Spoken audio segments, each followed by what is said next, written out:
We carry the same weight, a grief no one else could possibly comprehend. But you and I can heal the past. The character Taga in the movie Avatar: Aang the Last Airbender does not just serve as a villain, but also as a dark reflection of Aang himself. Taga embodies the person Aang could have become had grief, guilt, and anger over the destruction of the air nomads consumed him. Throughout the movie, Taga forces Aang to fight against the darkest version of himself, a version that also wants to bring back the air nomads, but is willing to abandon the very ideals that define the air nomad people in order to do so. You speak of peace. There will never be peace among the elements. There never was. He now saw everyone who wasn't an air nomad as the enemy. Taga begged me to use the staff to create an army and to kill all who would do us harm. The parallels between Aang and Taga begin with their shared identities. Both are airbending masters who deeply love their culture and mourn its destruction. Both have witnessed the collapse of the world they cherished. Taga lived through the devastation of the ancient air nomad Earth Kingdom War, watching countless fellow airbenders die despite their commitment to peace. Thousands of years later, Aang awakens to discover that the air nomads have been completely exterminated during the 100-Year War. Both men therefore carry immense survivor's guilt. Each believes, in different ways, that they failed their people. Yet where Aang responds to loss by preserving his people's values, Taga responds by abandoning them. Taga's defining tragedy is that he loses faith in the philosophy that once gave his life meaning. After witnessing endless violence, he concludes that pacifism is weakness and that compassion only invites destruction. I know your pain. I know what you've been through. Taga watched as his brothers and sisters were all slaughtered. Aang! Where are you? Earth killed my people. Fire killed yours. The staff is the only way we can create a new air empire. I watched as all of my brothers and sisters were slaughtered. In the mind of Taga, the air nomads perished because they refused to become powerful enough to defend themselves. Rather than preserving their spiritual legacy, he seeks to replace it with military supremacy. His dream of creating an air empire completely contradicts everything the air nomads once stood for.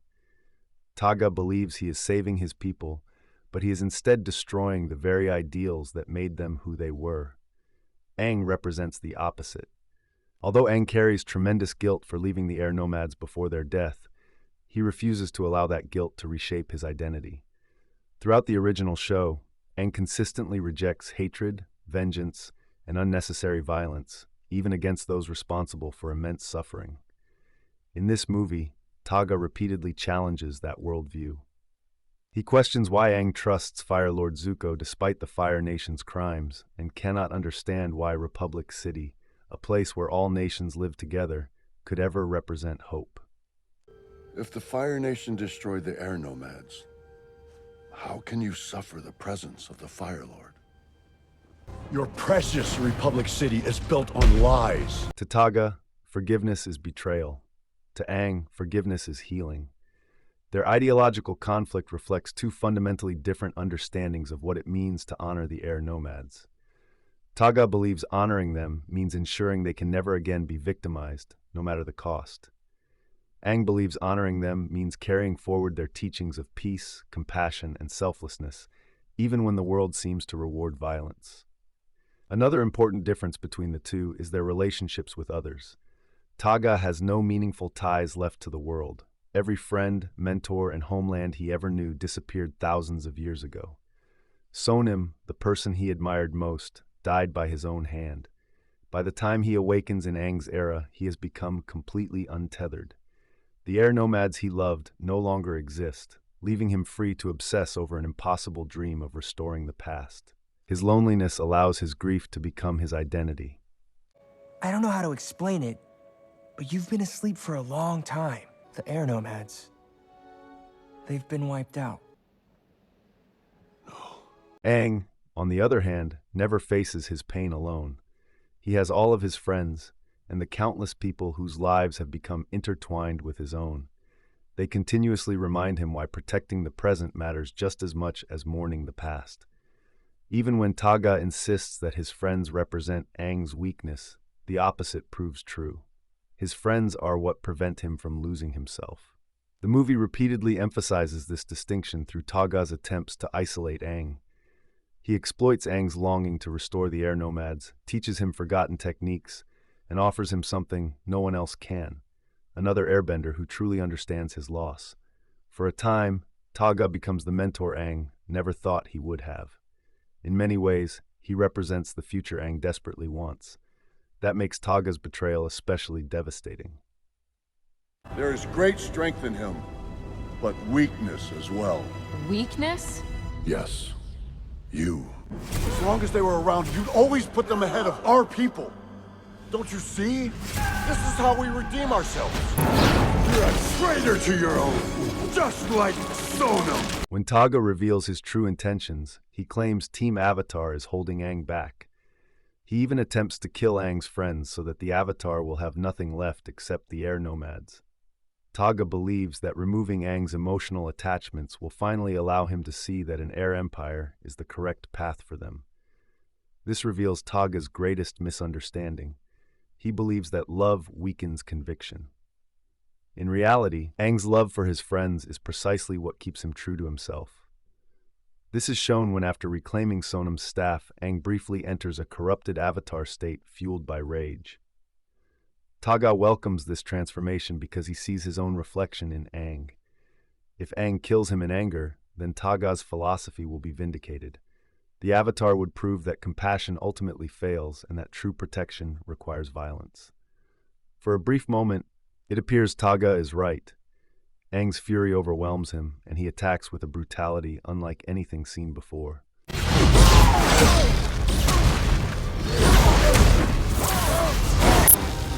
it! Use the staff! Show me you have the strength to bring our people back!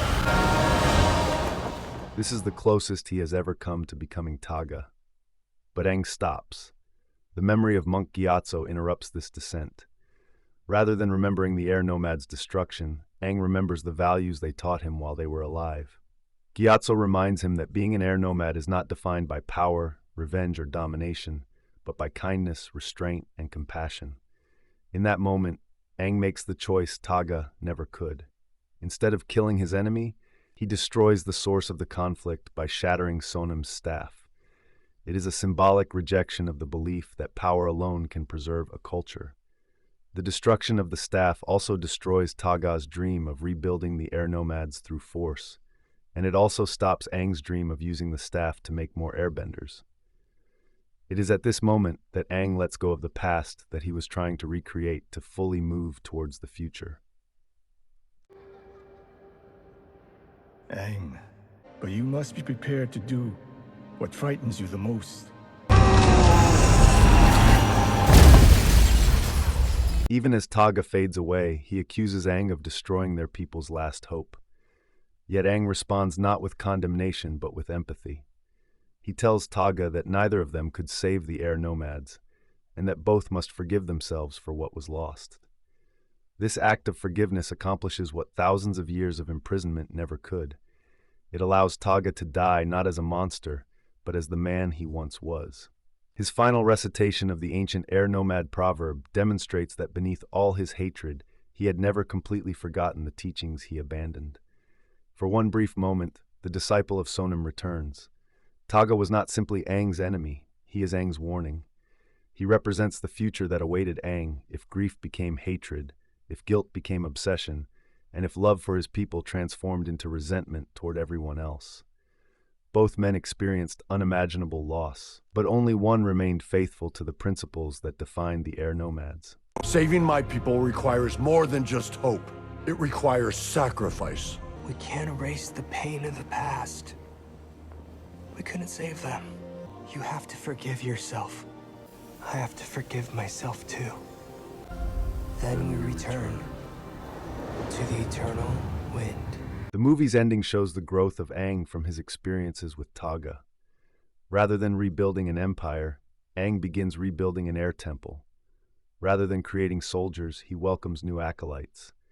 Rather than preserving his culture through domination, he preserves it through teaching.